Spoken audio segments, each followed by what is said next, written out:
Srbije. Dobar dan, poštovani gledalci, dear audience. This is Aleks Paunić, or Aleks Paunić, as we would say in the United States.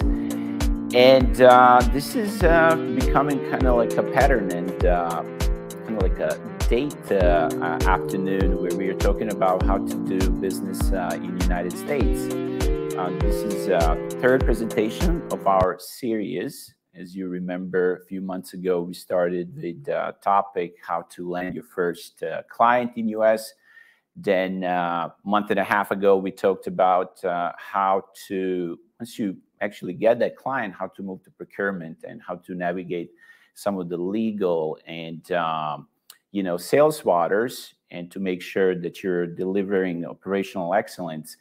But today we want to make it a little bit more of topic where we want to talk about networking at the U.S. business events. Before we do that, I do want to thank USAID. I do want to thank Tesla Nation and Started. I'm currently at the Started office, and I want to thank the amazing crew here at the Started. Nana and David, you're going to hear their names probably a couple of times because they're doing an amazing job setting us up for this presentation. And this is all part of the venture and idea where we are, making sure that companies, startups in Serbia have a really good idea of what to expect when they start doing business in the United States. A lot of you guys are thinking about not just landing a couple of clients, but being really strategic in US, where you are going to open offices, you're going to open your C Corp in Delaware, you're going to raise capital, you're going to land big clients and really make a market biggest market in the world, which is a US market or North American continent. So today we want to make it a little bit more relaxed. As you can see, I have a little bit more of a casual business setting, and we want to talk about the networking at US.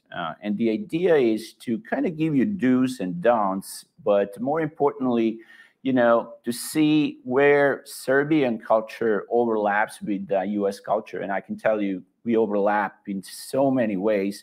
But then also, some of the things that you might find new and unique when you find yourself at the U.S.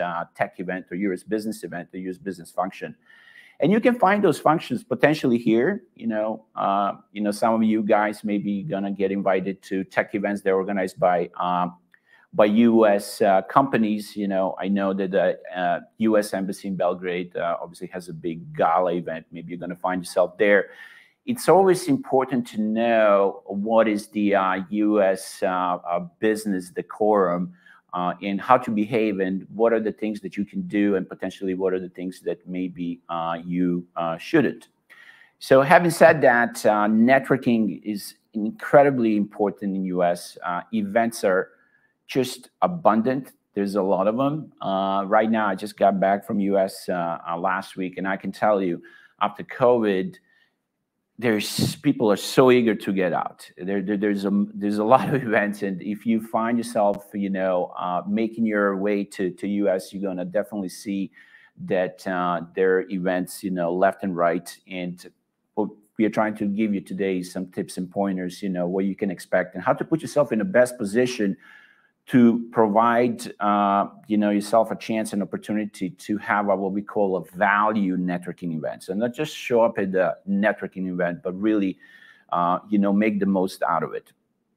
And again, I want to start with the little adage here, what we say in the United States: more hands I shake, more money I make, which means people are encouraged on the sales side, on the business development side, any kind of side, if you will, to meet as many people as possible, to put yourself in a position to, grow your opportunity, grow your network, grow your presence. And definitely, the more hands you shake, more opportunities you're going to have, more sales opportunities, more career chances, more partnerships, more clients. Now, I always start the presentation, some of you might be a little bit tired of my bio, but we might have some new people here. I want to thank them for coming to our event. I know we are broadcasting live on YouTube. So just a quick bio about myself. Again, this is Aleks Paunić, or we would say in the United States, Aleks Paunić. I was born in Novi Sad. I actually came to the United States 30 years ago. I was lucky. I played tennis. I was able to get scholarships, both in high school and in college. And I actually joined IT world, or cybersecurity world, which is my really career choice. More than 15 years ago, I started working for a small company called MX Logic in Denver. We got acquired by McAfee. You guys probably know McAfee. That's that antivirus that you might have on your laptop. So I worked for McAfee, but then Intel acquired McAfee in 2010. So I even worked for Intel. And I always worked on the sales, distribution side, marketing side. So that's something that's very dear and known to me, that kind of topic. And that's why I'm collaborating with Tesla Nation and started to bring you more of that American operational excellence, marketing excellence, and sales excellence. Now, I started PreCog Security. I'm a co-founder of PreCog Security. We started, me and David O'Berry from McAfee, my co-founder. He was part of the CTO's office. We started it, a little bit more than 4 years ago, and we do things like ethical hacking. We do things like compliance readiness. We help actually a lot of startups, move to procurement with large Fortune 500 companies, but most importantly, we help them understand, what are their security gaps and how to fix them before the attack. Recently, and actually let me add one more thing, I'm also a Serbian entrepreneur, chapter lead for Florida, Serbian entrepreneur. I'm sure you guys heard of it, a very active group, that originated from San Francisco. We got chapters in San Francisco, New York, Toronto, Miami. That's my chapter in Florida, but we also have chapters in Belgrade, Novi Sad, Berlin. We are helping Serbian startups and even chapter in London. Shout out to Petar Savic, but we are helping Serbian startups move their way across the Western Hemisphere and make their footprint and grow their marketing and sales and introducing to the VCs in US. For many years, a lot of companies in Serbia would ask me to help them find projects, whether it's IT outsourcing. And lately, obviously, there's a lot of companies with product, help them grow their presence in US. Because of that, I started another platform and company called IT Does It. We are helping Serbian and regional and Central European IT companies expand in US. Think of it like a business development as a service. So if there is any interest from any of the auditorium, please let me know if you're looking to expand in US and be more strategic. But let's really talk about the events and what we have in agenda, what we have in store for you today. I do want to talk about event preparation. Let's talk about what kind of events you can expect in US. Let's talk about some basic readiness, how you can get ready, but then let's go beyond that. Let's see if you can get strategic and really make that networking event valuable for you and your potential clients. In order to do that, we have to talk about do's and don'ts. Some of the things that you have to do, some of the things that you should absolutely try to stay away from, if you want to make a valuable event. And then the last one, but this is really critical, a follow-up. You can have an amazing event, but if you don't do a good job following up, you're not going to maximize your opportunity. You're not going to make the most out of those events. Again, a little bit more relaxed topic. We're talking about networking events, and I know some of you guys are like, oh God, this is so easy. I know everything about it. Trust me, I'm still trying to, and I've been to hundreds of events. I'm trying to do a better job myself, to prepare for the events, to make the most out of it. Time is precious, and going to events and not being ready, it's you're not doing yourself a favor. Okay, so there's going to be a lot of photos where I'm partaking, and this is a photo from Boca Raton, Florida. I believe it was in 2015. Tech Data was actually, I was managing for Intel and for McAfee. I was managing business at Tech Data. This is a Fortune 100 distributor. Actually, as of maybe just a few months ago, they made a large acquisition. The biggest, largest IT distributor in the world, Tech Data is, and they're actually from Clearwater, Florida, which, where I spent a lot of time in Tampa Bay.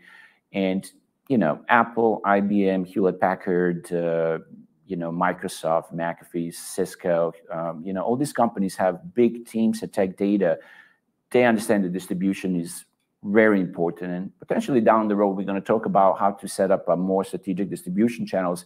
But this is my team. We invested a lot of money, and we won an award from Intel and McAfee. I was Intel McAfee employees, but these people in the photo, most of them are Tech Data employees, and they were helping Intel and McAfee selling and marketing and with business development. And we had over $200 million business that year, so we won an award. And Americans love events, the love awards, so you can expect to see a lot of those kind of events. Okay, so let's talk about event preparation. We need to understand before you go to event. Let's say somebody invited an event. You make your way to the United States. You're in New York. You're in Florida. You're in Chicago. You're in Dallas, or maybe even here, right? There's we know the Microsoft and NCR. They have a big presence here, and you hear that there's an event coming up. One of the first things that I like to know is, okay, well, what kind of event type this is, right?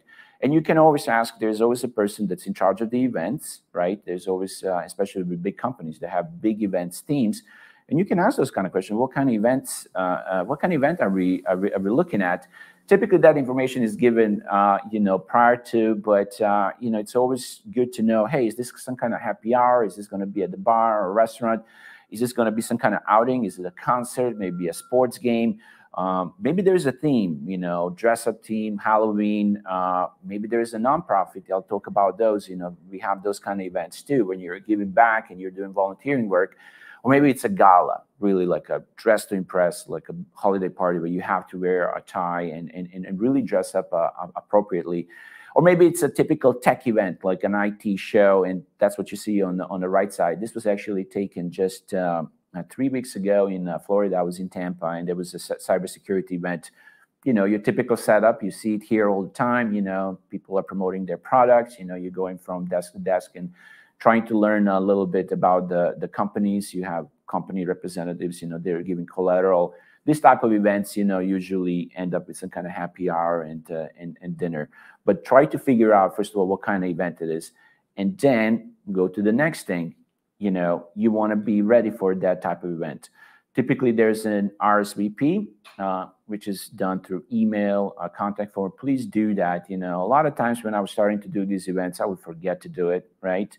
You show up at the event, your name is not there, you're creating problem for yourself, just RSVP as soon as you can. Ask that event person, hey, how do we RSVP, or is there an RSVP? I put NFTs there because I've seen in New York, in larger cities, Miami too, that they're starting to use tokenization, NFTs, as a form of RSVP. I can project that in the next few years, this is going to be very, very, very common, right? So I would definitely encourage you to keep an eye on the NFTs and tokens, because that's going to be a form of RSVPing for the events. Once you know the event type, figure out what is the dress code, or ask, is this a business casual or is this dress to impress? Business casual, something like I'm dressed up right now, you have a sport jacket, you have a shirt. For ladies, so a little bit more lax. You don't have to, overdress. But then the event might be like a gala, dress to impress. For guys, that typically means, you have to wear a tie, a bow tie, maybe even tuxedo. That's totally fine. Typically, those events happen, around holidays. But, sometimes, they're going to tell you, hey, this is a dress to impress event, and you really got to bring what we call an A game. And then for ladies, you want to probably have an appropriate dress for that. And then basic readiness, make sure you got your business cards, and make sure you update your LinkedIn. I have a little pet peeve with my audience here, and in Serbia, I often hear LinkedIn is said LinkedIn, or I don't know, like LinkedIn or something like that, pronounced like that. Please get your pronunciation correct. It's LinkedIn. That's how it's pronounced. That's how it's pronounced in US. LinkedIn is owned by Microsoft. You got to get that straight. It's called LinkedIn.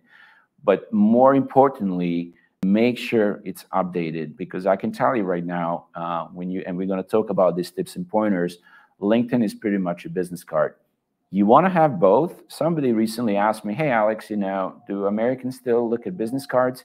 Yes, they do, but you kind of start with a business card and quickly transition to LinkedIn, and we'll talk about that. So you ideally want to have both. If you would ask me what's more important, if I would have to pick one between business card and LinkedIn, I'll pick LinkedIn. I would rather have LinkedIn and no business cards than great business card but no LinkedIn. Ideally, you want to have two as a combo. Okay, so you did your basic readiness, right? You RSVP'd, you understand the dress code, you understand the theme, you understand what kind of type of event, you get your business card, and you're ready to go. Sure, you're going to have probably a pretty good event, but you can go a step further. You can actually make it even more valuable. You can be a little bit more strategic, right? I can tell you, yes, in US, I would say 90–95% people just probably going to do basic readiness, but it's those like 2, 3, 5% of the people that really mean business. They're going to go a step further. They're going to get ready. And I like to do the same thing. I'm trying to prepare even beyond the basic stuff. I'm trying to learn, like, okay, who's going to be the audience? Maybe I can go to the event organizer, say, hey, can you share with me the list of people they're going to attend, or at least give me an idea. You want to kind of see who are the speakers, who are the keynotes. And I want to make a point to myself, like, okay, there's 3 or 5 people I definitely would like to meet, and in order for me to call that event successful, right? So you want to identify what are those contacts that at that event that you want to meet, and make a point to really figure out to get to those people and introduce yourself, right? Having said that, once you know who are those key people, you want to create a little bit of value prop. We're going to talk about not be overly eager to talk about business, but you do want to have a few keywords that you can actually give them something that's very interesting to them. For example, for me, on the cybersecurity side or compliance side, if I want to make a point and contact a person, I see a startup that, maybe raised some capital, and I want to meet the founder, and maybe they're in fintech, I'm like, this is an interesting person. I definitely want to meet with them. And if I meet with them, I'm going to be like, hey, Joe, or hey, Jennifer, it's Aleks, co-founder of PreCog Security. We actually work with a lot of fintech companies, and we help them, with security and compliance. You probably are seeing that the big banks, are really strict about that. We'd love to talk to you about it maybe next week, but, here's my card, my LinkedIn profile. I'll connect with you and I'll talk to you, and then transition into something more casual. Hey, do you live around here? How do you like the event? Don't overwhelm them with the business value prop, but give them, a couple of nuggets that you can latch on. We'll talk about follow-up where, you intrigue them a little bit, but don't, overwhelm them with a business talk, right? It's a very important thing to find that balance. But figure out who are those key people, figure out some of the things that you want to talk to them, and then, go to business when you're the network. Make a point that you actually do those things. Another thing that you can be strategic is try to partner up with somebody. When you go into an event, I understand, we're all a little bit different. Some people are a little bit extroverted, some people are introverted.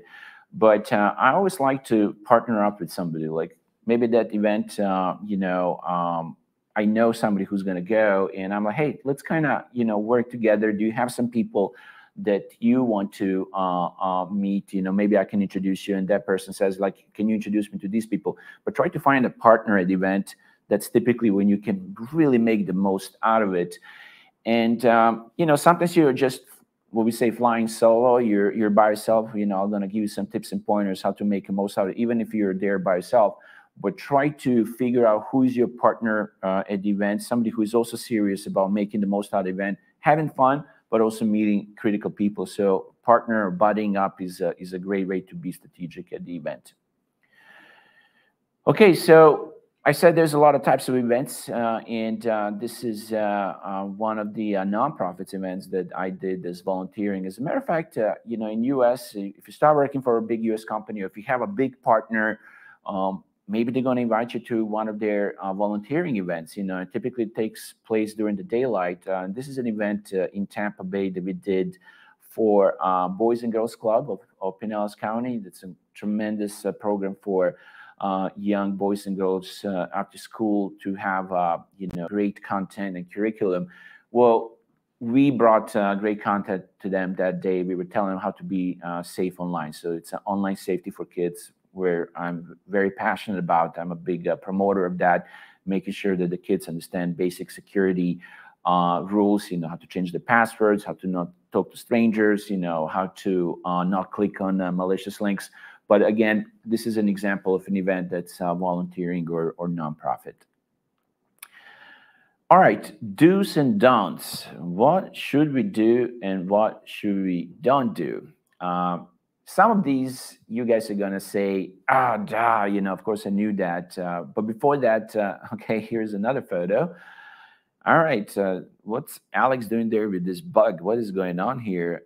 This was actually an event, we call it an outing event. It was a hockey game. This was again in a Tampa Bay Lightning. There's actually another photo below that. We were in what's called a skybox, a luxury box, where you can see the whole hockey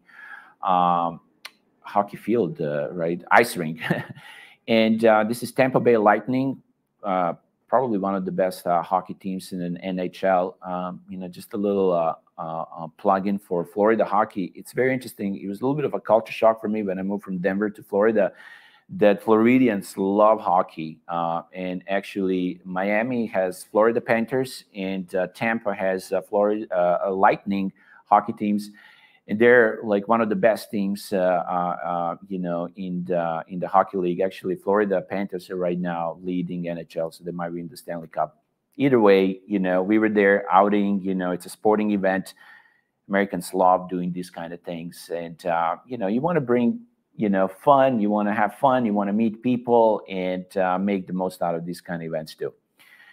Okay, but here are the do's. And like I said, you guys are going to look at this and you probably going to say, of course we know that, but it's always good to repeat them. I repeat them myself. Like I said, I've been to hundreds of events and I like to repeat them myself. Like, hey, make sure you do these things and put yourself in the best position to impress people and to make additional contacts and network with value, what we are talking about here. So number one, have fun, right? If you're grumpy, if you're not in the mood, you know, maybe it's not even a good idea to go there. But you want to have fun. You want to enjoy yourself, right? You want to smile a lot. Americans love smiling. They love people in a good mood. So that's probably number one. If you're going to remember one thing when you go to an event, please remember to have fun. Do listen, okay? I cannot stress this enough. Please listen. Please listen for names, right? I do want to give you some tips and pointers. Remember names. You can go to an event and you can meet 20, 30 people. And you're like, oh man, I don't even remember these people's names. Everybody introduces themselves. There's some great tips, you know, how you can remember name. When somebody tells their name, introduces themselves, you can repeat that name, right? So if it's, hey, my name is Joe Saunders, you know, you can repeat, hey, Joe, great to meet you. Hey, Joe, what brings you here? Hey, Joe, what do you guys do? Repeat that name a few times till you remember. You're going to impress people a lot, especially, you know, if you repeat their name. People appreciate that, because I can tell you 99% of people just forget the name. But do listen also to cues. Understand where they're from, understand what they do. Maybe you're going to find something that's personal. Maybe you both like, you know, tennis. Maybe you both like to travel. Maybe you both like mountain climbing. Listen to people, what they're saying. They also might tell you something on a business side where you can, you know, when you follow up and you can learn how you can attach the value proposition, right? So please do listen. Do not interrupt. Americans, just like we in Serbia, also appreciate firm handshake and eye contact. Old-fashioned always works. Firm handshake and eye contact, you know, it works. You know, please make sure you do that. You know, I can tell you that, you know, now in this 21st century, I've seen maybe some younger generation, kind of forgetting how important that is. I cannot stress enough, the good old-fashioned firm handshake and eye contact is important. Okay, and the last one, I want to spend a little bit of time here. Do your own elevator pitch, right? And what does that mean? That means you got to be able to tell your story in 30 seconds. Who you are as a person, what you do, and maybe, a little bit about your hobbies. 30 seconds, is not a lot, but it's enough to say enough where you can introduce yourself as a human being, what you like, but also introduce yourself as a business person. I like to say, when I'm at US events, I like to stand out. You want to be unique. You want to tell something different. And, I always like to say to people, like when I meet them for the first time, just a bit about myself, hey, I moved to the United States from Serbia 30 years ago. I played tennis. I used to work for, cybersecurity companies like MX Logic, McAfee, and Intel. Started my own cybersecurity company with my McAfee colleague, kind of live between Tampa and New York. And we help companies, find security gaps and fix them before the hackers attack. That's 15, 20 seconds right there. But people are like, oh, you like tennis? That's great. I like playing tennis. Oh, you were born in Serbia. That's amazing. My friend, I have a friend that was also from there. So try to figure out what is your 30-second elevator pitch. You're going to have a lot of opportunities to say your story in 30 seconds. So I kind of noticed that in Serbia, and we don't practice. People don't practice that enough. But when you go to an event, you want to be ready to tell your story, personal and business, in 30 seconds. So I would definitely ask you, if you want to write something down, hey, what did I learn today? Maybe, it sounds easy. Oh, yeah, I know that. But try to practice, do you have those 5, 6 bullets that you can bring in 30 seconds? Sometimes, and we call it elevator pitch because sometimes you might be in an elevator and might be a very interesting person for you that you can meet on a business level, a personal level. And that's all you got, 30 seconds to be interesting and to find some kind of common initiatives or common grounds that you have with that human. Probably wanting to say that you want to be unique too. You want to be original. I think being genuine and unique, it's very, very important. Okay, so do nots. What not to do at the events? I definitely put do not talk politics at the top, and the reason is it's right now in the United States we are seeing a lot of division when it comes to politics, and people just understand that any kind of political topic can bring a lot of division, right? So it was always a rule, but now I see it even more enforced than ever. People are very passionate about their political points, and I would say the best thing is just to not talk about politics, right? It's a very touchy subject for a lot of people.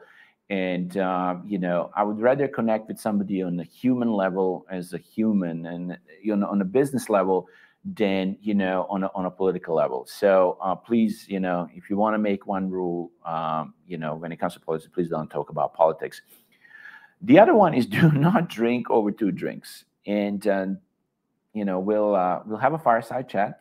Probably should have done housekeeping here. This is going to be a presentation until 6 o'clock, and then we're going to transition to fireside chat. And we're going to talk about, maybe some of the anecdotes. But I can tell you, at the American events, especially tech events, there's a lot of drinking. There's a lot of bars, and there's a term called open bar. That means that you can get unlimited amounts of alcohol. But don't get tempted, right? I've seen people, just tarnish their brand because, they've been, overindulging with drinks. So my suggestion, the rule of thumb is, probably 2 drinks. There's other things that you can do. You can drink club soda with a twist of lime, but if you're at the event and you want to make the most out of it, that's probably the good rule. Nobody's saying I love to party like the next person, but I'm probably going to wait where I'm more in a family setting or with friends. When I'm at the event, I really want to make sure to make a point to make it valuable for myself, for my company, for my colleagues, rather than overindulging in drinks. So 2 drinks is kind of like a rule of thumb. The next one is do not gossip. it's very easy to gossip, right? Especially when we have a few drinks, we start talking about people. You never know, who is listening. You never know if it's going to come back to you. I have millions of stories, people gossiping and really what we call shooting themselves in the foot, tarnishing their brand, because, they decide to gossip, whether it's office politics or whether it's, partners or their clients. Please do not do that. Do not talk about personal health, right? That's also a topic that's off limits. If you meet somebody and you're connected on a human level, and if that person is, opening up and they're telling you about some of the struggles with some illness or family illness, you absolutely want to listen. You want to be compassionate.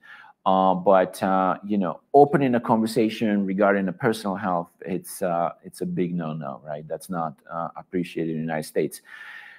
Same with personal finances, right?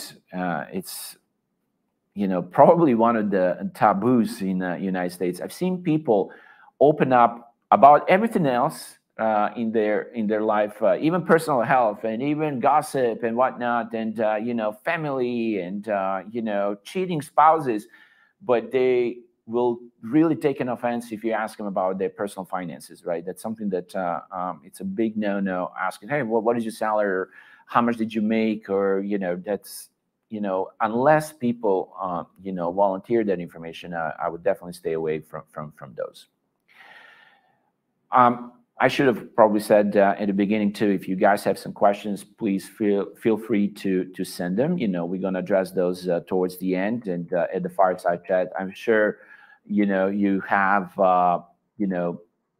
questions about events. How does it go? Maybe you've seen something in the movies. Maybe you went to the event. Maybe you're wondering, what happened. So feel free to send us those. Okay, so this slide, it's kind of like my little event tips. And like I said, I've been to hundreds of events, and I have great stories. I have stories where I wish I would have done something different. And, I wanted to really give you some of my knowledge of what happens at events and how can you put yourself in the best position to shine, be unique, but also to align with some of the business decorum and what the expectations are from the attendees. The first one I put there, it's kind of funny, but maybe it's going to be a dinner event, right? And something that it's probably a little cultural difference. It's a little one, but I learned in U.S. and if you ever had a dinner with Americans, you can see that they always place a napkin, in their lap.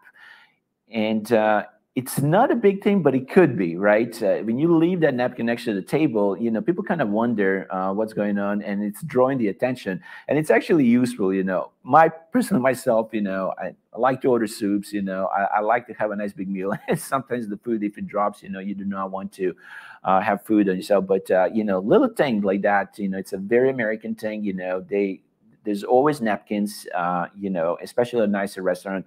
You want to put those in your lap. Open bar. We talked about that. Some of the events, there's an open bar. There's a bartender. You're gonna have your beers, your wines. You're gonna have a vodka, scotch, whatnot. This is kind of like a typical tech event setup. Even though it's an open bar and you're not expected to pay for drinks, bring cash and tip a bartender, right? I met people, that would see that I tip a bartender. First of all, these people are working there, right? In America, it's very normal to tip people, to tip service people. But if it's an open bar, bring a few dollars, $5 maybe for a drink, or, a few dollars. These people that work there at these big events or smaller events, they appreciate that. Yeah, they're paid, but they also live off of the tips. And who knows, maybe you're at the bar and you tip, you're going to meet your future client, your future partner. They see how you're behaving, and it's putting you in the best position. If you're flying solo, if you're at the event, this is a little tip of mine. I kind of figured out, I've been to a lot of events just by myself, and I'm like, how am I going to meet people here? I hang out at that bar, right? And there's always people at the bar. They're getting drinks. You meet a bartender, and before you know it, People are coming to the bar, you know the bartender, and you can make some introductions. I met a bunch of people, that clients, partners, just by hanging out at the bar, right? You're going to meet a lot of people there. Also, if you're at any event, if you want to bring value, I always think about, like, how can you bring value to other people, right? So you want to maybe, you meet a person, or we talked about partnering with somebody or buddying up with somebody. You ask that person, hey, is there a person here that you want to meet that maybe I can make an introduction, right? If you do that for people, they tend to reciprocate. They tend to do the same thing, right? So think about adding value to other people, right? So try to introduce, be a matchmaker, and remember those names. I think you can put yourself in a great position there. This is actually a big one. The next one, a mix in business and fun, right? Probably should have been on the top. That's my probably greatest tips. And I'm going to start with a true story. My very first event, I was working for McAfee. This is almost like 15 years ago. And this was in Denver, Colorado. We had they call it a party bus. We were going from our office in Denver. We were going to a concert. And I remember my first event, I was excited, and they told me there's going to be clients on that bus. And, it was 7 o'clock in the evening, and we are going to the concert, right? And there were drinks in the bus. And I sat next to a pretty big client of McAfee. And I remember talking his ear off about business. I just did not stop talking about business, about the new product that we have, how great a company we are, how they should, buy even more product and whatnot. And yeah, my message was good, but I remember my manager coming to me when we pulled into the concert. He said, hey, love your passion, and talking about McAfee, but maybe you should talk about, some more casual stuff. As you can see, it's 7 o'clock. These people had a long day. They just want to relax, right? So you want to strike a code where you want to mix business and fun. Yeah, maybe say like, we have a great product coming out. I'll send you some information, but hey, how do you like this kind of music? Tell me a little bit about yourself. Transition more into fun. When people are at events, those kind of events, they want to relax a little bit, try to be genuine, try to connect on a personal level. So find that perfect balance of business and fun. Nobody wants to talk just business, trust me. Okay, and then if at any event you want to create that little mini call to action, right, to follow up. When you meet a person, or maybe you told that person, hey, we have a new product coming up, or would love to send you a little bit more information. Create just a mini call to action, something you can follow up, because we're going to talk about some follow-up tips. But have just a little bit of business that you can latch on, you can connect with, and when you talk to that person in a next day or two, you have something to talk about that's business-wise connected. And again, maybe this is a tip for life and not just an event. Help other people shine, right? Maybe that's when I ask people, what do I do well for them? A few times I would get a compliment. Hey, you really helped me shine at this event. You really put myself rather than yourself in the spotlight. Maybe that's a great thing to do, especially if you're buddying up, you're partnering up. Introduce that other person, introduce their value, introduce why are they good at what they do. And, it's just a human nature that people want to reciprocate once you help them out. So help other people shine. It's going to help you stand out, trust me. Okay, this was actually taken just a few weeks back. This is my old McAfee crew. We are kind of working for different companies now, but this was taken in Dallas, Texas. This is a typical U.S. Happy hour outing. It's in a bar. People are in a relaxed setting, dress business casual. We actually had a pretty somber a theme. We lost a colleague. This was after the memorial, but we were kind of celebrating his life. Shout out to my friend David Sarsfield. Passed away recently, God rest his soul. But these are my friends. As you can see, we're still having fun, and this is typically what you're going to see in that kind of bar setting. Okay, so follow up. I just cannot stress how important this is, right? And I am trying to be better at this myself after each event, right? And what does this mean? There's a lot of events. You have great connections, you meet great people, you're in a great mood, and you know, life happens, right? Another event happens, a fire at the job, you know, something happens and you forget to follow up, right? My suggestion is have a great plan going into the event, but have even better plan, you know, how to follow up. And like I said, you want to give a business card. But what I do is when I give a business card, I ask person immediately, hey, do you have a LinkedIn profile? And I literally take my phone out and say, hey, find yourself on LinkedIn and send me a connection while I'm at the event. So I want to connect right away. And then going back to like, hey, I'll send you some information regarding the compliance and how to do, you know, how to navigate, you know, vendor assessment, third-party vendor risk assessment with a big bank. But let's transition to fun. But I have a little mini call to action that I can follow up. And I put speed here throughout these bullets. Speed kills. We say that in the United States, meaning it's nothing can measure to speed. You want to follow up with these people right away. Should you follow up the same night? Probably not, but definitely within a day or two, once you connected with these people, well, you're fresh in their mind because life happens. They're going to forget. You forget. Things fall through the cracks. I'm guilty of the same thing. If I can think of how many great connections I didn't follow, I had a great conversation, connected on the business, on the personal and unique level. Life happens. I forgot to connect with that person. And, you know, just today, I was actually in Novi Sad, and there is a Dutch startup founder. I connected to him on LinkedIn, and I saw him in an elevator. And I was like, hey, Fabio, let's definitely connect next week, you know. And I was like, I forgot to do it last week, you know. I did not myself implement speed.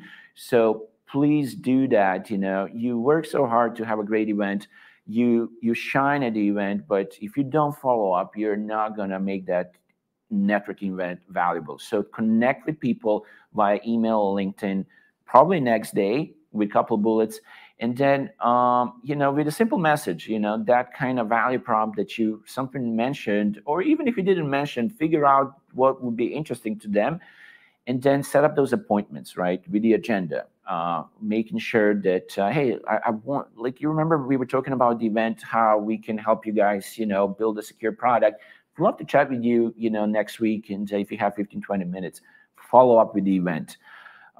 Speed, next day or two, it's just going to be so critical. And I can tell you 99% of people don't do this. Like I said, I'm guilty of the same thing. I'm trying to be better. If you want to stand out, please do this.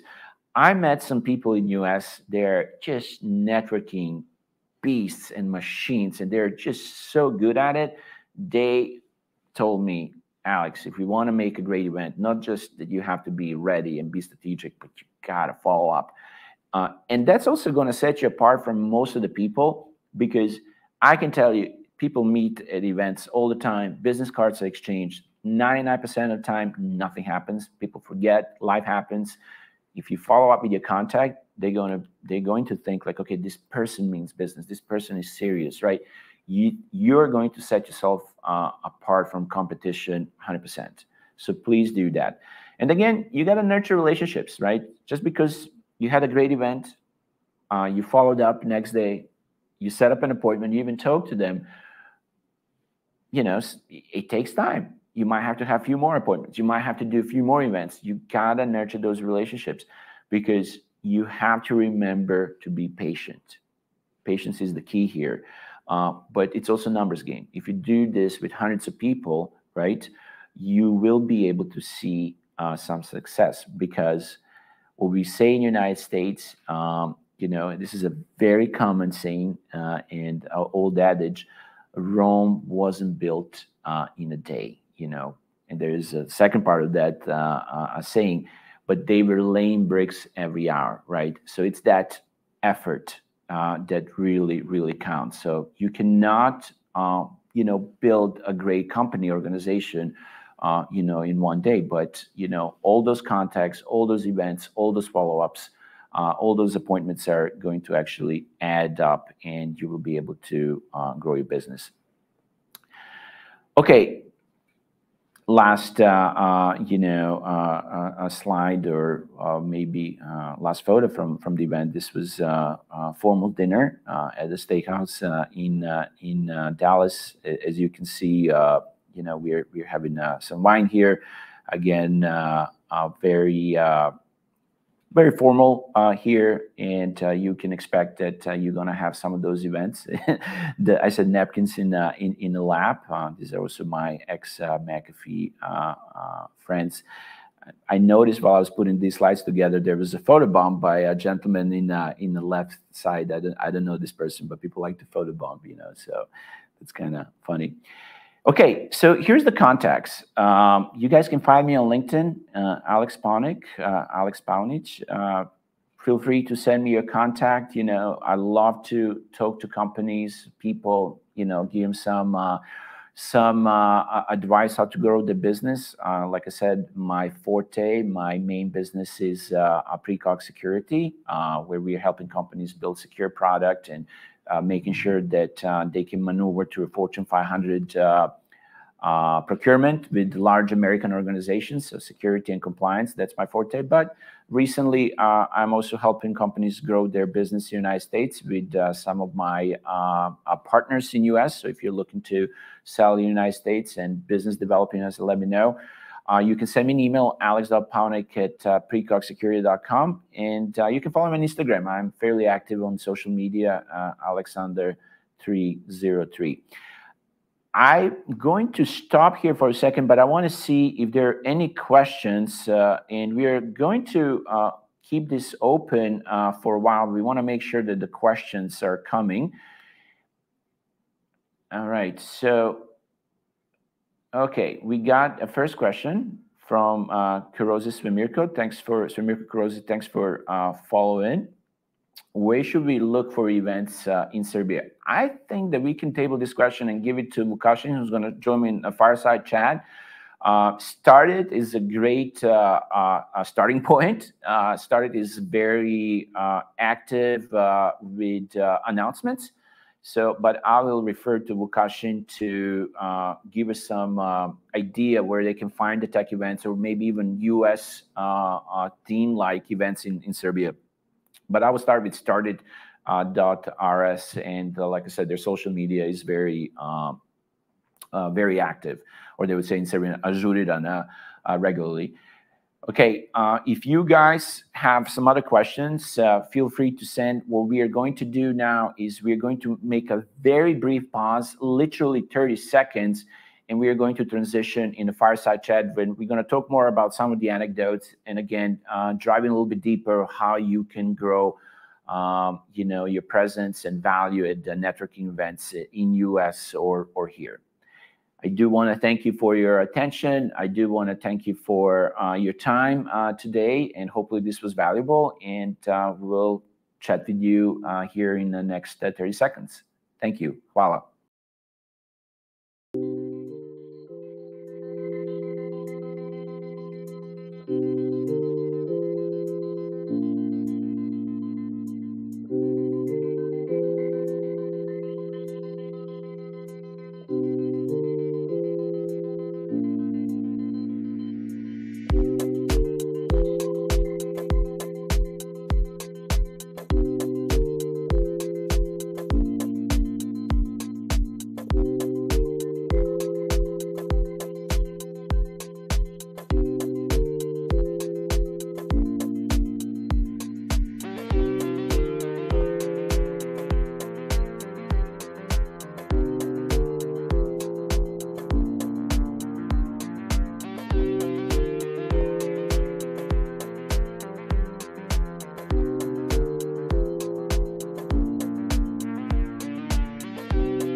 Okay, so cheers to great.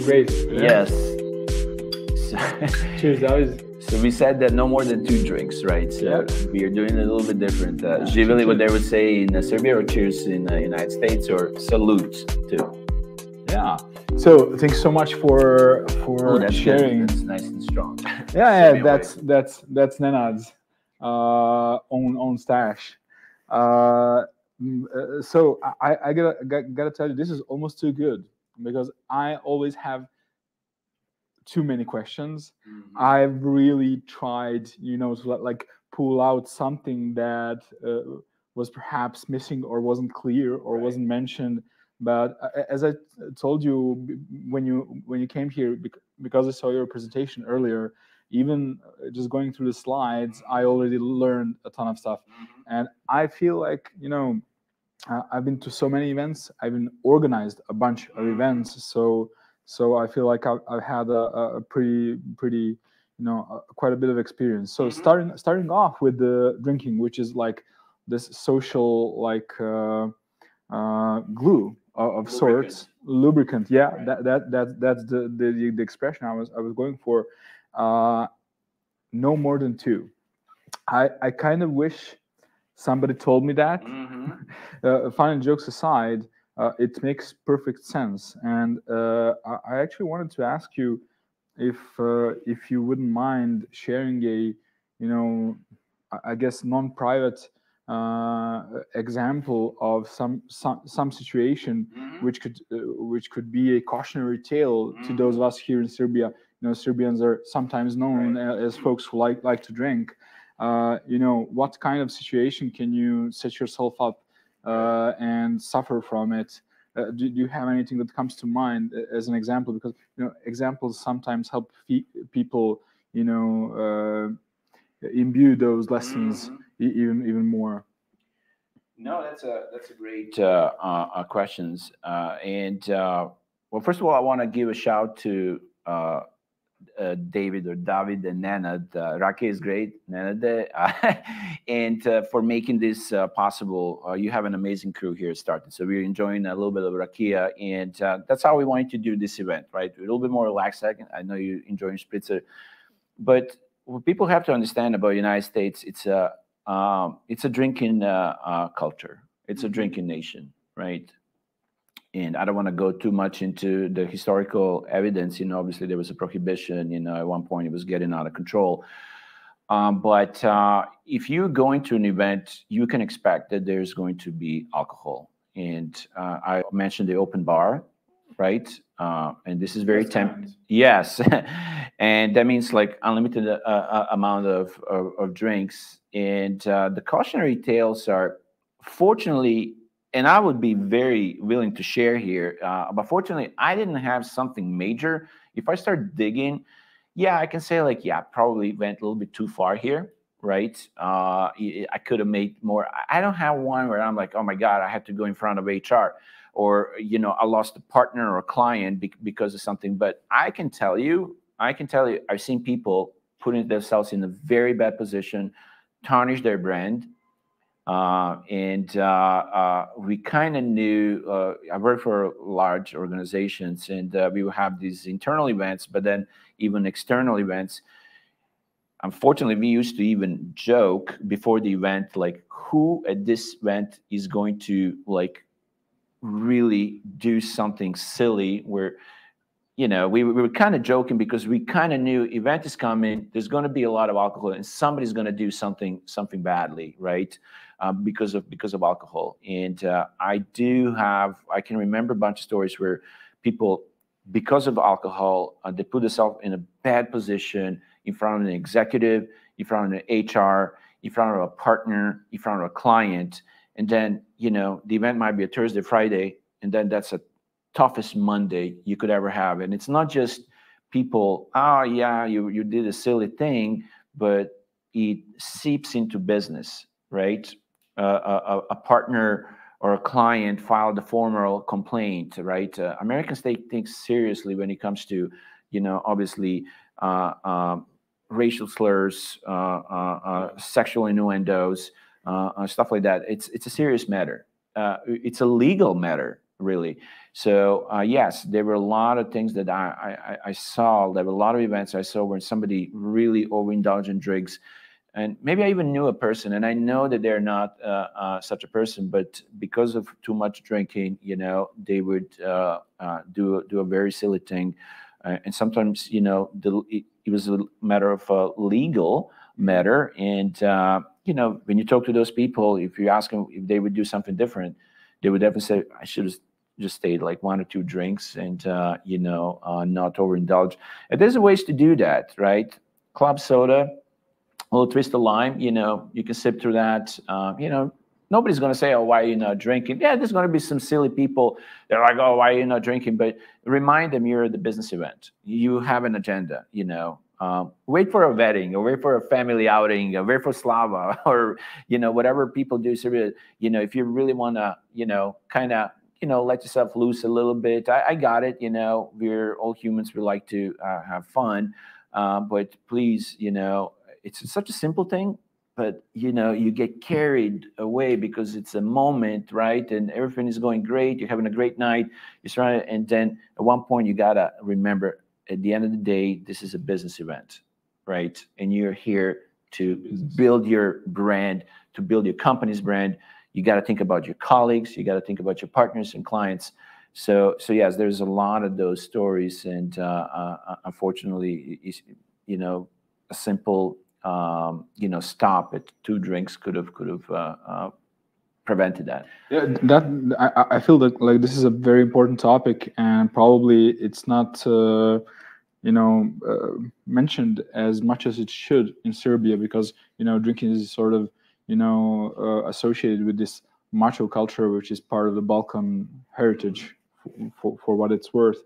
And so I really appreciate these points. And one of the things that I meant when I said almost too good is that you, aside from, you know, saying no more than 2 drinks, you even provided the extra tip of how not to appear as being not part of the crowd. Right. You know, if you have a glass of sparkling water with a bit of lime in it, you know, nobody's going to ask you, you know, is that gin and tonic? Right. Yeah, it's going to be all good. So really, it's one of the most popular drinks in US. So they call it club soda, right? When it says sparkling water, that's usually for the restaurants. They're going to understand, but club soda, one of the most popular drinks in US, club soda and vodka. So if you just have a club soda, nobody can tell the difference. If you say you want to be part of the crowd, you know, it's easier to maneuver when you have something in your hand, right? And yeah, just a little tip like that. I think that I saw in one book about Google's history that the founder, which name eludes me right now, not Sergey one. No, the Sergey, the Larry, yeah. At the early parties at Google, he was not a big drinking guy, but he always walked around with like a cup of beer, which was like always at this exact level, so people would feel you know, relaxed. But going over to gossiping, you mentioned something along the lines of that, you know, folks who have sort of tarnished their brand with gossiping, and you know, perhaps a segue into that is I was in a group of people who were gossiping about one person who didn't take their alcohol well, and they were really, you know, that was really, how should I put it? That was an illustration from my part that what I heard that you shouldn't overdo it at a business setting.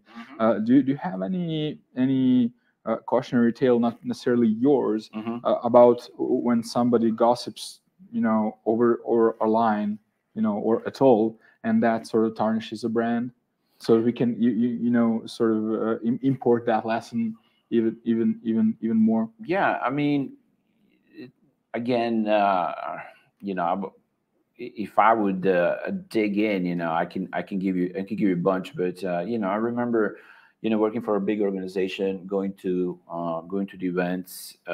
You know, at one point, you know, our CEO was a single person, right, at McAfee, and there was some gossips about some, inappropriate relationships or stuff like that, and people were gossiping, and this is very serious stuff, right? People were, there was a particular person that was gossiping, she didn't have all the information, and that he was carrying on, relationship with another employee, which is in U.S., that's a big no-no, right? You're not supposed to, fraternize with employees, and it was wrong. She was wrong, right? And that really tarnished her brand. And obviously, the CEO protected his image and making sure that that kind of matter was reported to the HR. So it's a serious thing, right? Yeah. But I still see people do it. We're humans, people cannot help themselves a lot. Yeah. And I always tell people, build your brand, by being unique. Tell about yourself, help other people shine. There's so many other topics that you can do. And if you're thinking like, well, I'm just I don't have much to share. Well, then first of all, you're wrong. I tell people, like, even let's say you didn't travel a lot and you're just a student, there's still, so many great things that you're doing, but maybe you think like, oh, it's probably boring, but somebody else could find it interesting. But then also help other people shine. If you don't know what to talk, help other people shine, and that's always a better topic than gossiping. So gossiping is a big no-no. You look down and there's a trap when you gossip. Mm-hmm. A person might be, I've seen that. Mm-hmm. A person is maybe interested, right? Maybe it's a partner, maybe it's a client, and they're leading you on, and they're leading the person on, and they're giving more and more information only to, see a partner and the client go to their manager. Yeah, this person, like, I probably don't want to work with this person. You gave me this account manager, all they do is gossip. Well, this person thought like, ooh, they're in on my gossip. I can tell them even more. It could be a trap. And, partners just trying to see what kind of person you are, right? So, or a client. So if you don't know what to talk about, be unique, or, try to make other person unique and help them shine. Thank you so much for the example. I know it's delicate, but I also feel it's important for people to have the whole picture, both like theory and practice of some rules for these types of activities. And I actually wanted to ask you for an example of how you made somebody shine, but I think that our viewers already saw that when you were so gracious to our crew here, who's doing an amazing job. So that is an amazing example right there. Quite organic, I must say as well. I'll give you an example of how I help people shine. I'll give you another example. So there was that photo that I was managing tech data, right? You're in the back. I was in the back. Yeah. Well, that's exactly what I've done. And we got a few awards from Intel, the biggest volume, but we also got something that I was very proud. Americans, really care about volunteering, right? So we volunteer with a lot of Boys and Girls Club. I said online safety for kids. And there was a lady, she's Romanian American, Silvana. She came to the States maybe a few years before that photo. I actually built a original relationship with Boys and Girls Club. I went to their director and president, and I said, we would love to, as McAfee, we would love to come in and educate your students how to be safe online, how to change passwords, how to not to click on links, how to, very important, they call it stranger danger, not to talk to strangers online, meet them online. But also, we collected equipment, computers, school supplies, and stuff like that. And I brought in Silvana, and I helped her shine. And she actually got an award, and she really loved the program, and she did a lot of presentations. But when it was time to get an award from Boys and Girls Club and from Intel and from McAfee, I wanted her to get an award. and I helped her shine. And you know, we are still friends to this day. And she you know, she still appreciates it. And if I ever need something, you know, she still helps me out. And you know, there's a lot of ways that we can do that. I'm not perfect, you know. I try to do that a lot. You know, I always try to figure out how do I help other person shine. But going back to the events, introduce somebody, right? And talk about that person and talk about their great, you know, values and some of the things that they can do and provide. That's always going to put you in a great position as a human being first and foremost.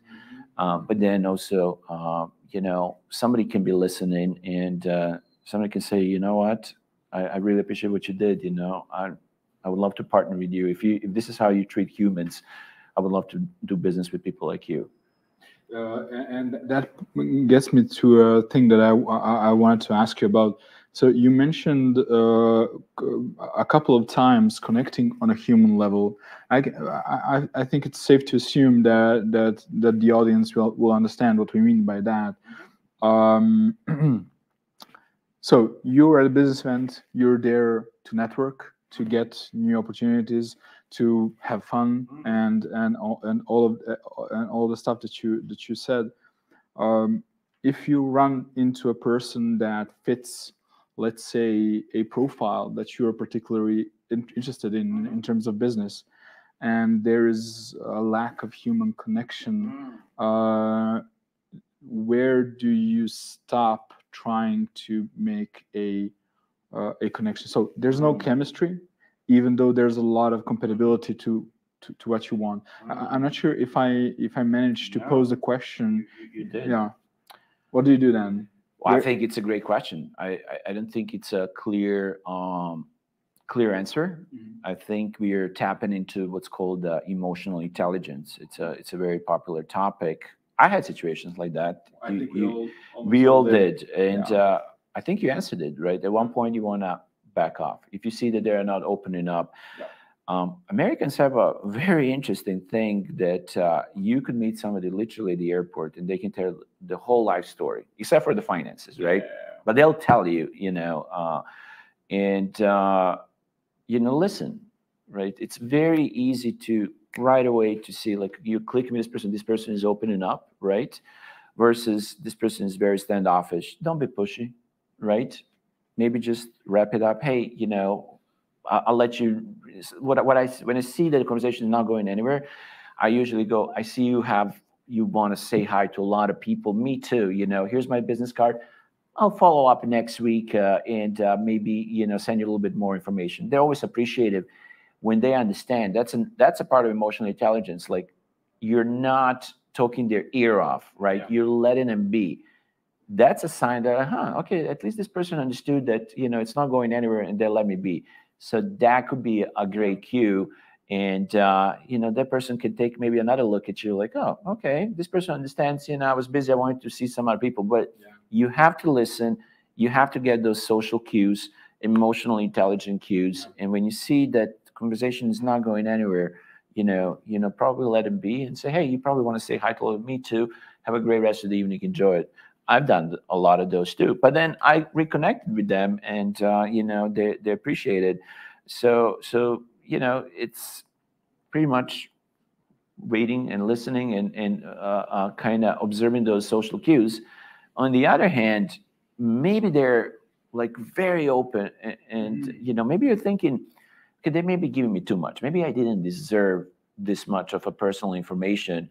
You know, you want to be kind of careful how you cut them off, but maybe they had few drinks and they're maybe saying something that maybe they're going to regret tomorrow. So you got to have that kind of emotional intelligence to kind of wrap it up a little bit and maybe push them towards another direction because they might regret what they're telling you. So since we are being very, very direct here, which I find very valuable to our audience, and we are very, you know, distilling the BS, how do you gracefully cut off a conversation that has been going on for too long for your end? So a person found you interesting, you found them interesting as well. However, you are on the other side and you want to say hello to many other people, but they're not kind of taking the same thing. You know, I say the same thing. Hey, you probably want to say hi to, you know, you giving some cues. Cool. You giving some cues. Hey, you probably want to say hi to a lot of people. I still have to say hi to a few people. Here's my card. You know, let's connect on LinkedIn. You're giving respect, right? You're creating a small call to action, right? And you give them a little bit of a cue that, and it's honest cue. You want to say hi to some other people. But you know, sometimes you have a person that you see maybe they're struggling socially, maybe they're an introvert.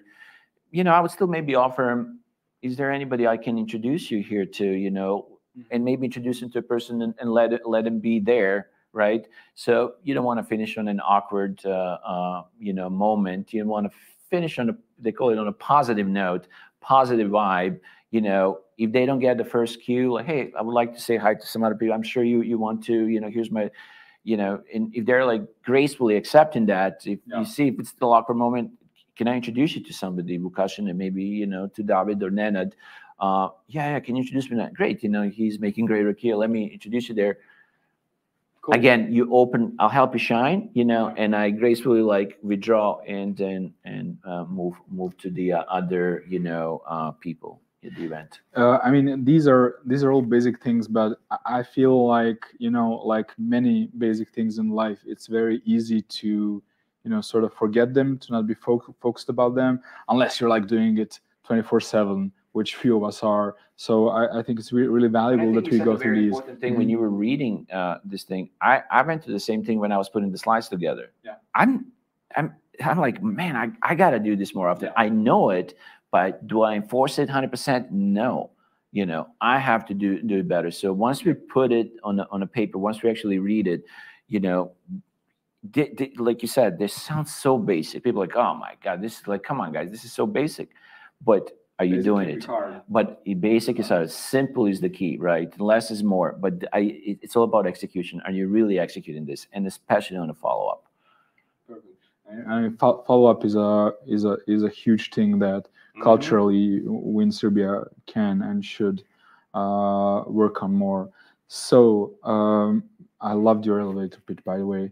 I think I'm going to deconstruct it and sort of find an algorithm so that I can make one of my own and perhaps help other folks.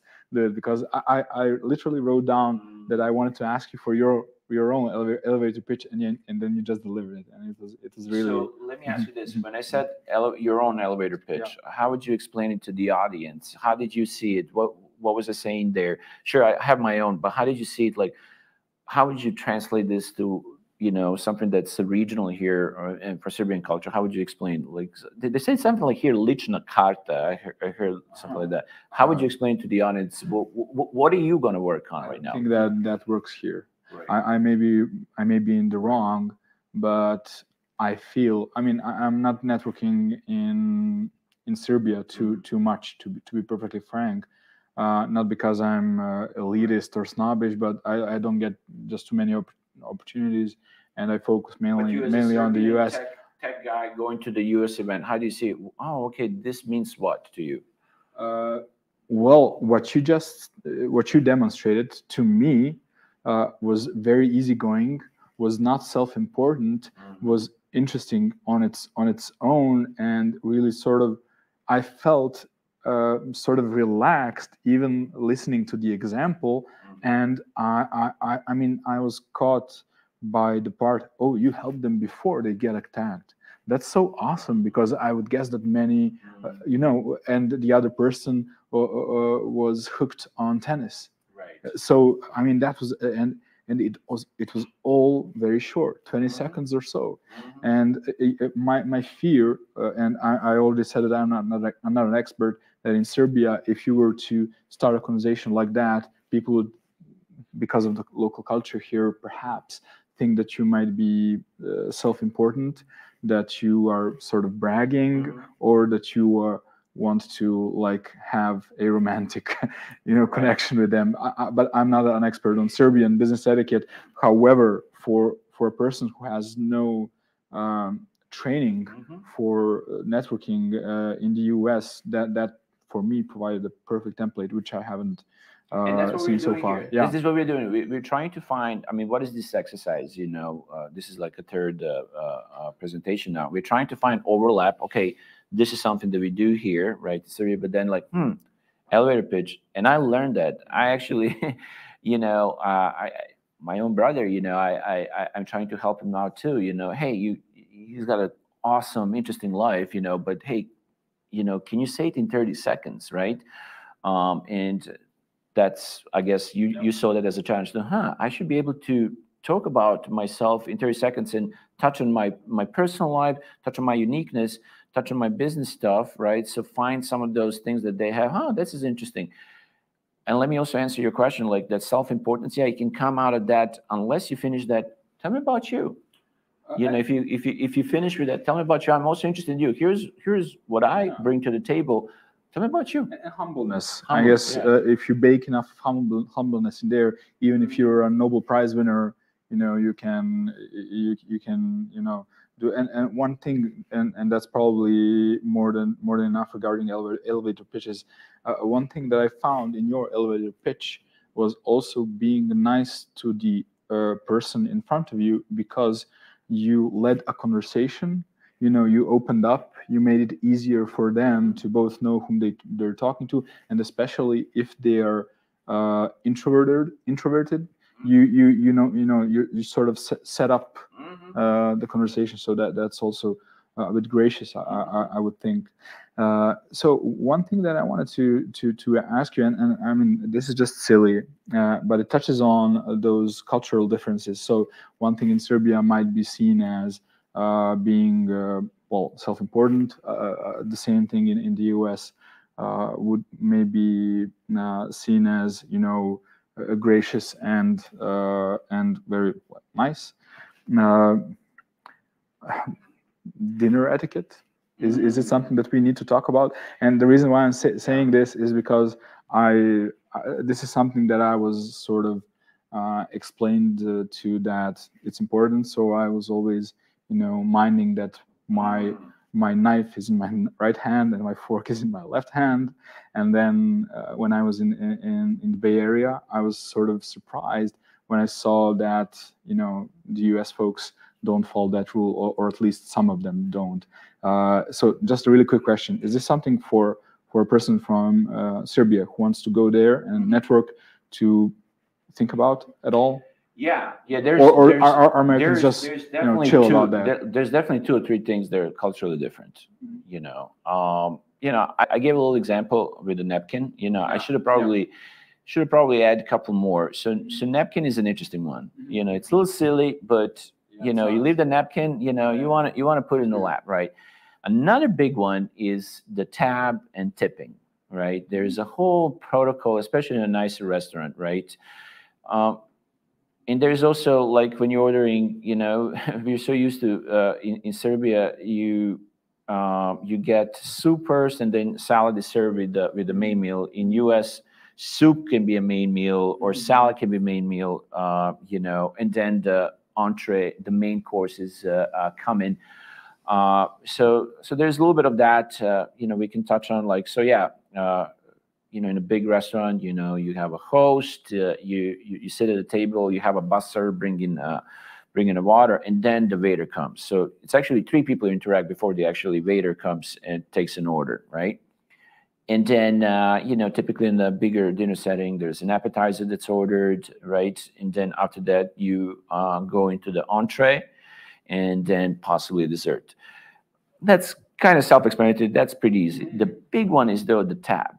Right. Yeah, so there was that dinner, you guys saw, it was me and ex McAfee executive. We were there with 6 people.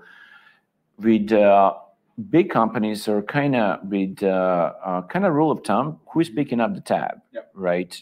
If it's a corporate event, the person with highest seniority picks up the tab, because they're gonna expense it, right? So it's always, I remember one time I was sitting with McAfee executives, and I was of the lowest rank. They were VP of this, VP of that. And I did the Serbian thing, like I'll pay. Yeah. And they were not happy. Oh, but they did not make a problem because they wanted to just smooth it out. I got it, I paid. And then they pulled me aside after the event. Hey, by the way, you don't do that. You know, the person with the highest seniority paid. But for example, with that dinner, it was me and ex-McAfee executive. We were, even though we don't work at the same company, I'm a CEO and a co-founder. He also is a CEO of a consulting company now. We were the highest rank. So we took the tab and we split it in two, right? Nice. If it's not clear, it's perfectly okay that everybody gets their own a tab. Whatever you ate, they're going to put it on. Or sometimes it's split, like there's 6 people, they split it 6 ways. So they can do that. Yeah. That's one thing. And the other one thing is tipping in US. It's expected to be at least a 20% tip.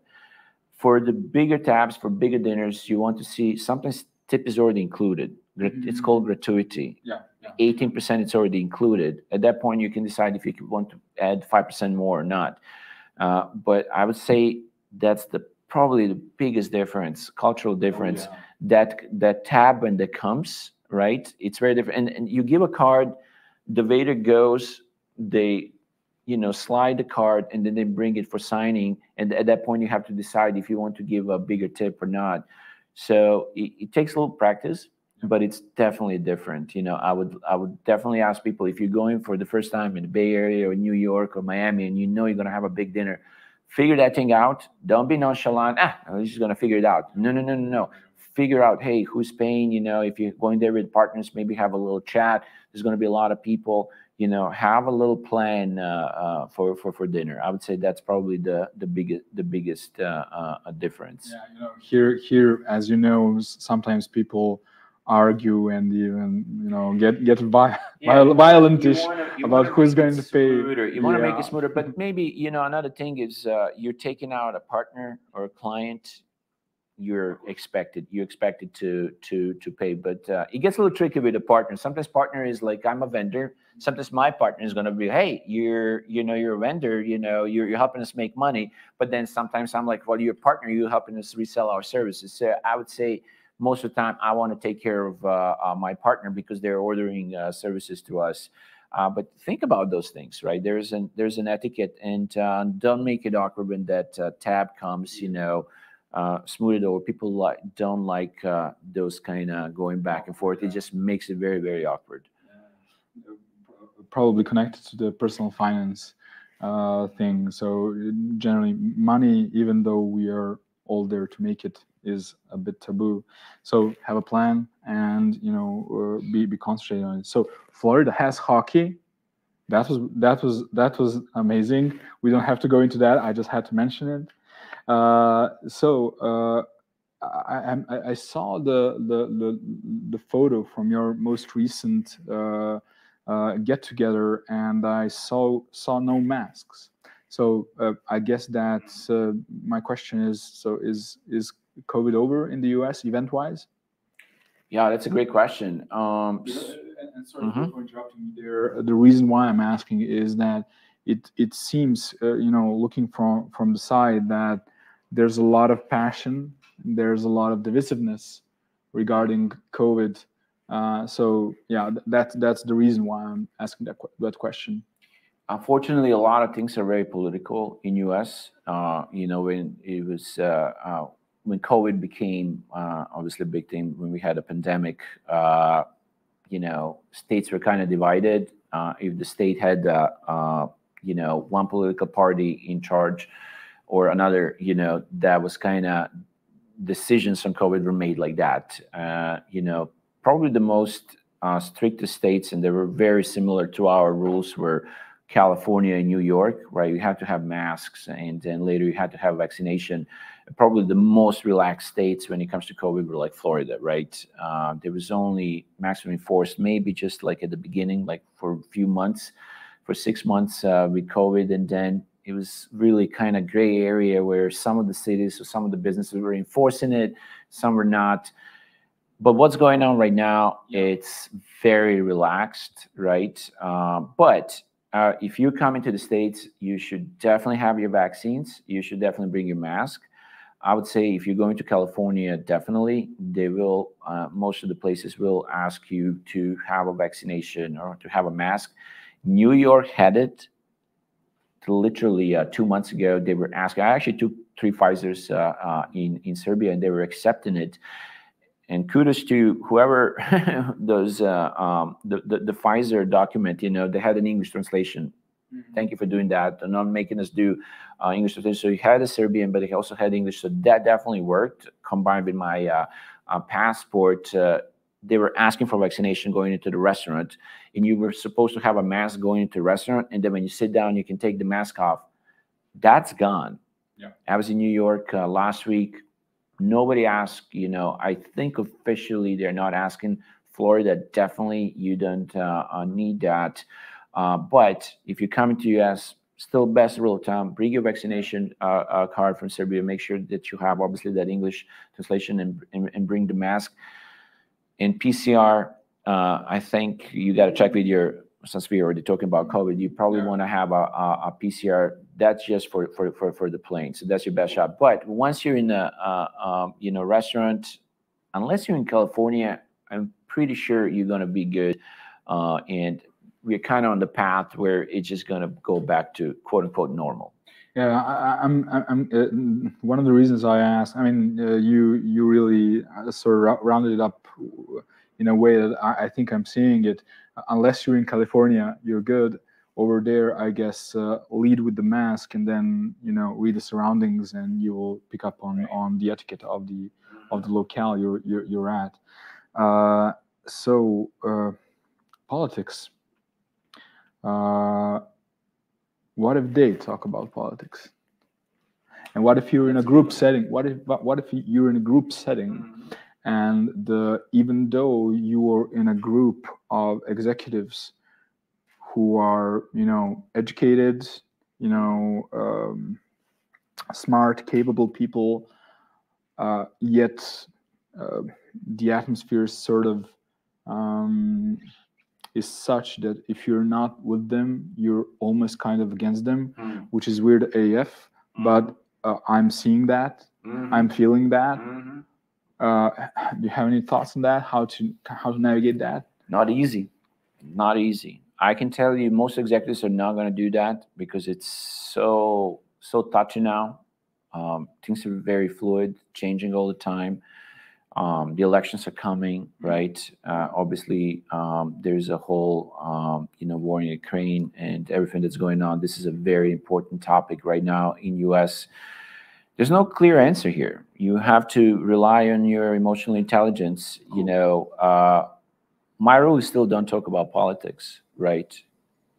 If they're pushing me into learning about my stand, who I voted for, you know, what I think about this, I really don't want to talk about politics. You know, I want to obviously be compassionate when it comes to any human rights, you know, any refugees, or, you know, we obviously seen a lot of that with Ukraine, but I'm really trying to stay away from it. So and deflect, you know. Yeah. I don't think you're going to see a lot. There could be a situation, absolutely, you know, especially if it's more than 2 drinks, you know, people are trying to box you into a certain belief or to find out where you stand. Manage your risk. What do you get out of it if you know, get involved? I don't see an upside. Yeah. I just don't see an upside, and you know, they're probably going to regret it, right? I am sensing that it's so touchy now. It's you know, it's so complex that people are just not talking about politics. It's just not even remotely, because everybody's so afraid not to, you know, say something that's wrong for the other side. We're living in very sensitive times when it comes to that. So I would definitely deflect. We all have our beliefs, right? We all are encouraged to go out and vote, whether it's in Serbia, whether it's in US, and that's democratic right. But you know, you want to think about the upside. You want to, you know, how is this helping my brand? is there an upside? If there's no upside, you know, I would suggest not to engage with it. But yeah, it could be a situation like that. I'm suggesting, you know, navigate the best way you can. But I can tell you, 9 out of 10 outings, you're not going to hear about politics. And you know, let's just stay with that bullet. You know, don't talk about politics. Yeah, well, actually, I may have sort of over dramatized a situation. You know, at times of great perceived you know, commotion in a society, let's say just after an election, just after a, you know, black swan event like the pandemic, just after, you know, a war starts, even people who should know better or whom you wouldn't expect from, you know, can get you know, carried away. And you know, those are obviously times for us from Serbia to suppress our Serbian, you know, reflex to know everything about politics and share whatever we think. So we covered that extensively, I think. And also I had some questions that I was writing up, but you always came up with follow-ups that clarified everything for me. So I would wrap up as far as, you know, things that I'm interested in for now. And I have a silly question, and that is Dale Carnegie still relevant?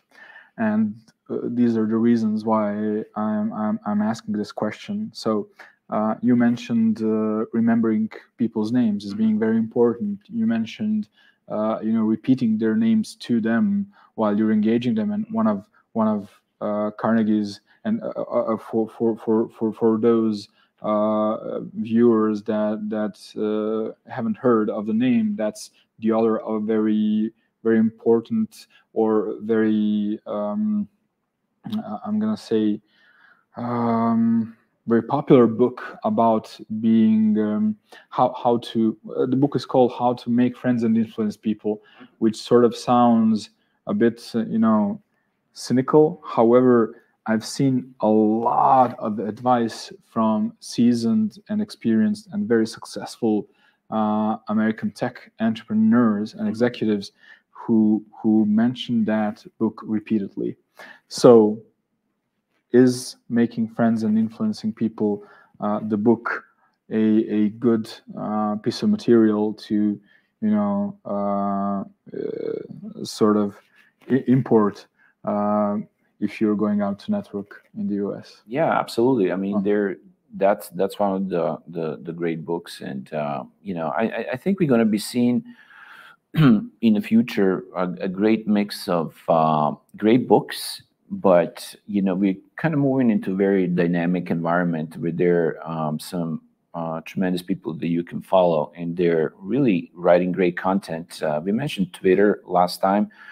I'm very glad that Twitter is becoming very popular in Serbia. I'm kind of seeing Twitter right now in Serbia is where Twitter was in US like maybe 10 years ago. Like, people are stuck on memes, you know, little jokes here and there. That's great. You know, we all love those. But I'm seeing Twitter, you know, I'm following some people that are very influential that will put, you know, whole book passages. And you're like, well, how do you do that? There's only like 140 characters. Well, there's a thing now where they start like, they immediately say, this is a thread, you know, 1 to 10. And I'm following that gentleman, you know, Sahil Bloom. You know, I actually just engaged with him. I won $100. You know, he had like a little thing, you know, who's going to retweet his thing. But there's a lot of people like that. They're giving some tremendous practical advice, you know, that you can definitely find in books. But they would start a thread and they would say, hey, here are the 10 things that help me, you know, build my business. Or here are the 10 things that help me. And they would announce this is a thread. So you got to click through it. 10 things that help me network at the event, make the most out of it. Here's the 10 things that help me get my first VC, my first $1 million client, my first, you know, Series A. So, you know, there's a mix of books, right, that we can obviously share on a page, but there's also a mix of people that that people should follow on Twitter and make the most out of it. I would be more than happy to share like 2 or 3 people like that. But be on the lookout. Be on the lookout for those kind of things. Things are changing. Books are always going to be important, but I'm seeing, for example, Twitter being incredibly dynamic, a great way for people to engage. And I think what Twitter and social media is offering that maybe books are not, that you can immediately see a response from the people like, hey, this helped me. And people are engaging. It's interactive, right? So that's something that's tremendous. Imagine like reading a book, and if you could see, oh, this page, hey, who else found this very useful? That's where media can really help.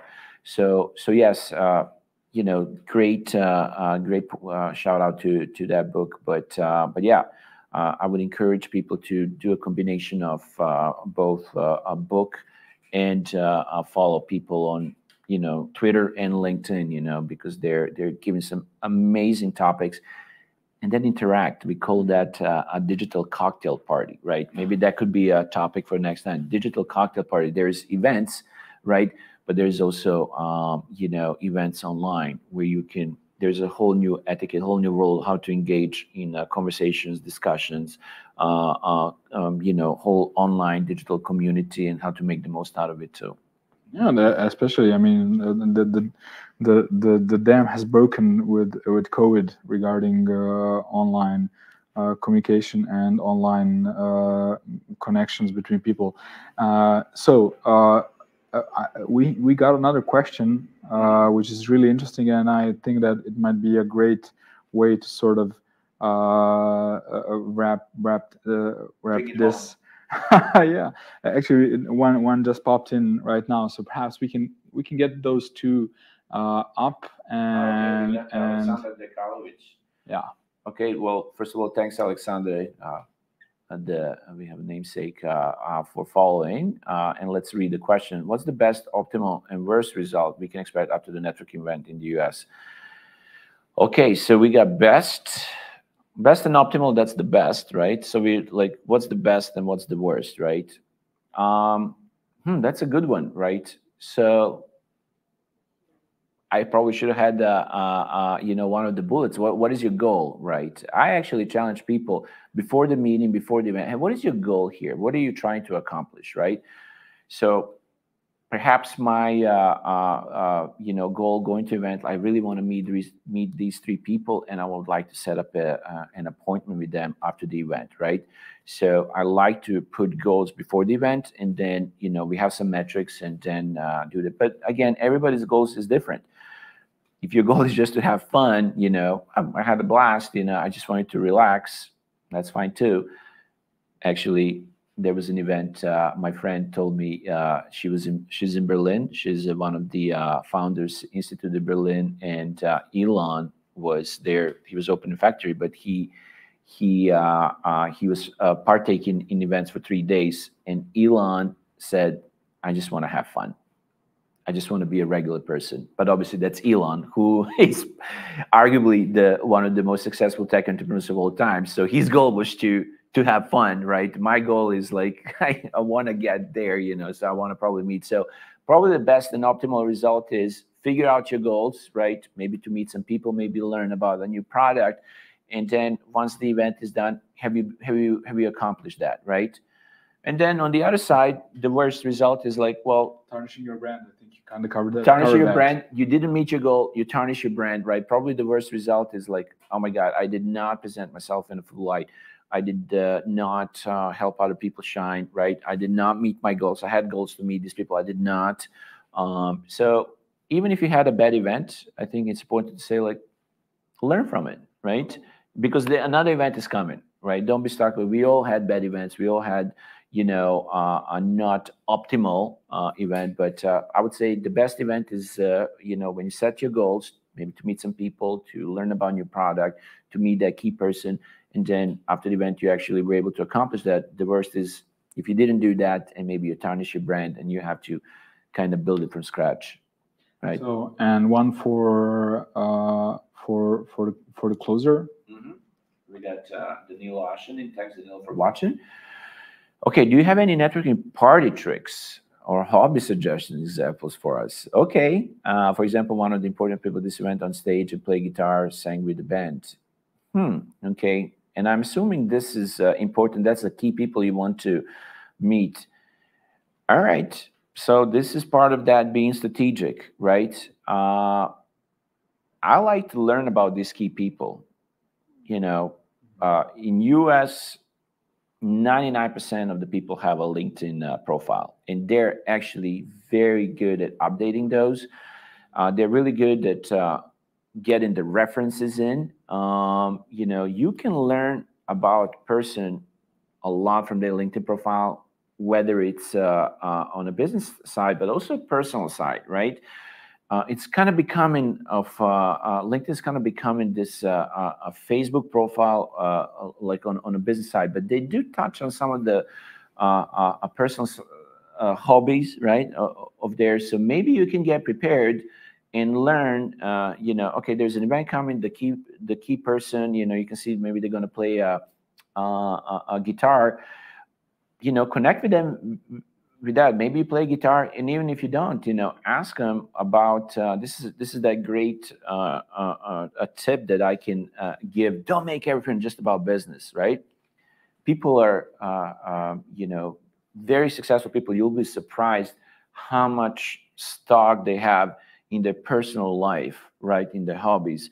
And you know, learn maybe of this person that's playing guitar. You know, ask them even if you're not a guitar expert, ask him a humane question. Hey, what made you pick up a guitar? How did you start playing it? It's an honest, open-ended question that if people are passionate about it, they're going to open up and listen, right? Connect on a human level. They're going to remember you. But you have to be genuine. You cannot be fake. Okay, well, I'm going to write this down. Look at the person in the eye and really listen.